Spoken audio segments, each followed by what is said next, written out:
So, welcome student, welcome in the ABC biology. I am Ajay. So आज हम जो topic पढ़ने वाले हैं ribosome. Ribosome is a very important topic for the 11th student, 12th standard student और NEET student.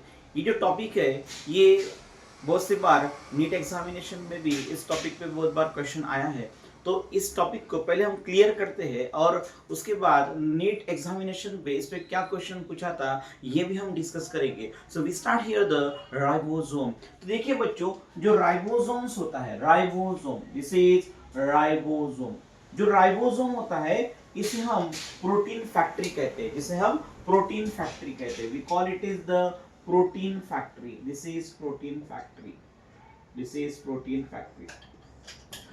This ribosome it was discovered by the scientist Palade in 1953। 1953 में पैलेडे नाम के साइंटिस्ट ने इसको ऑब्जर्व किया था। और ये जो राइबोसोम होता है ये बोथ सेल में, प्रोकैरियोटिक सेल हो या यूकैरियोटिक सेल हो, ये दोनों सेल में प्रेजेंट होता है। राइबोसोम, फर्स्ट ऑफ ऑल इसका स्ट्रक्चर हम देखेंगे। जो राइबोसोम होता है ये दो यूनिट से बना जाता है। दिस वन, सपोज हमने अगर राइबोसोम का स्ट्रक्चर अगर देखा तो ये राइबोसोम ऐसे दो यूनिट से बना होता है, one unit and second one unit. This one is the two units. यहाँ पे ये जो यूनिट्स होता है this is larger unit, this is larger सब यूनिट्स कहते हैं इसे, दिस इज लार्जर सब यूनिट। और दूसरा जो होता है इट इज स्मॉलर सब यूनिट, दिस इज स्मॉलर सब unit. This one, this is smaller सब यूनिट्स। ये दो सब यूनिट से बना होता है राइबोसोम, इसे हम राइबोसोम्स कहते हैं। और इसके बीच में जो होता है दिस इज mRNA, इसे हम mRNA कहते हैं। So ribosome is what, it is made up by the two subunit, this is here. और यहाँ पे एक लार्जर सब यूनिट होता है, एक स्मॉलर सब यूनिट होता है। और ये जो राइबोसोम्स होता है सबसे अबंडेंट अमाउंट में सेल में पाया जाता है। सबसे ज्यादा जो सेल ऑर्गेनिज्म पाया जाता है सेल में, that is the ribosome.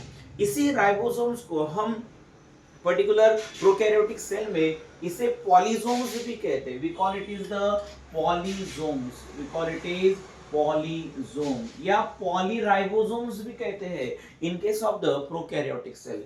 This is ribosomes. इसी राइबोसोम्स को अगर हम प्रोकैरियोटिक और यूकैरियोटिक सेल में देखें, सपोज फॉर एग्जांपल हम देखते हैं यहाँ पे पहले प्रोकैरियोटिक सेल में राइबोसोम्स कैसे होता है। This is the prokaryotic cell. Prokaryotic cell means the bacterial cell. Bacterial cell में जो राइबोसोम्स होता है it is 70s types of the ribosome. यहाँ पे जो राइबोसोम्स होता है 70s types of the ribosomes इसे कहते हैं। ये राइबोसोम जो होता है ये 70s types of the ribosomes ये प्रोकैरियोटिक में रहता है और यूकैरियोटिक सेल में भी होता है। यहाँ पे देखिए जो 70s types of the ribosomes होता है ये ऐसे दो सब यूनिट से बना होता है, स्मॉल लार्जर सब यूनिट और स्मॉलर सब यूनिट। इसका जो लार्जर सब यूनिट जो होता है इसे हम कहते हैं that is 50s, this is 50s। और यहाँ पे जो स्मॉलर सब यूनिट होता है इसे हम कहते हैं 30s। यहाँ पे 50s और ये 30s होता है। और यहाँ पे this is mRNA, we call mRNA, ये mRNA यहाँ पे अटैच होता है। So this is 70s types of the ribosome. It is present in the prokaryotic cell and it is also present in the eukaryotic cell. This one. अभी next देखेंगे हम eukaryotic cell. जो eukaryotic cell होता है इसमें जो ribosomes होता है this is eukaryotic cell, eukaryotic cell, this one. यहाँ पे जो राइबोसोम्स होता है ये दो प्रकार के राइबोसोम प्रेजेंट होते हैं जिसमें 70s भी होता है और 80s भी होता है। 80s भी प्रेजेंट होता है और 70s भी प्रेजेंट होता है, ठीक है। तो यहाँ पे 70s कहाँ पे होता है, 80s कहाँ पे होता है, हम ये बाद में देखेंगे। सबसे पहले देखेंगे जो 70s types of the ribosome होता है इसका स्ट्रक्चर हम देखेंगे। देखिए बच्चों, जो 70s होता है it is also made up by the two सब यूनिट्स। यहाँ पे एक लार्जर सब यूनिट है और यहाँ पे ये स्मॉलर सब यूनिट है। तो यहाँ पे 80s जो राइबोसोम होता है, 80s types of the ribosome ये दो सब यूनिट से बना होता है। इट इज अ 60s और this is 40s. This one. This S is the Swedberg unit. This is हम sedimentation coefficient भी कहते हैं बच्चों. This one जो उसकी स्पीड रहती है जब सेंट्रिफिकेशन हुआ था इसको सेपरेट करने के लिए उसकी जो स्पीड थी उसका जो सेडिमेंटेशन कोएफिशिएंट था उसके नाम पे ये S दिया गया है. That is the 60 years और the 40 years और this is the Swedberg unit भी कहते हैं इसे. नेक्स्ट वन, ये जो 80s टाइप्स ऑफ का राइबोसोम जो होता है ये यूकैरियोटिक के साइटोप्लाज्म में प्रेजेंट होता है और जो 70s types of the ribosome होता है ये माइटोकॉन्ड्रिया और क्लोरोप्लास्ट में प्रेजेंट होता है. It is present in mitochondria.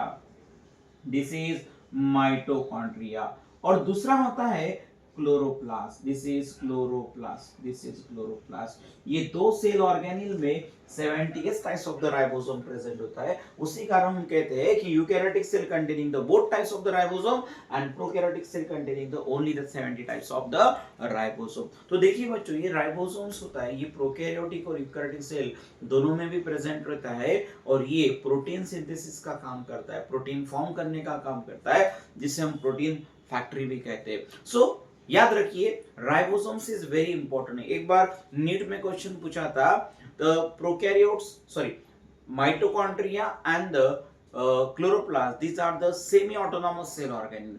वो सेमी ऑटोनॉमस सेल ऑर्गेनेल्स है. क्यों है?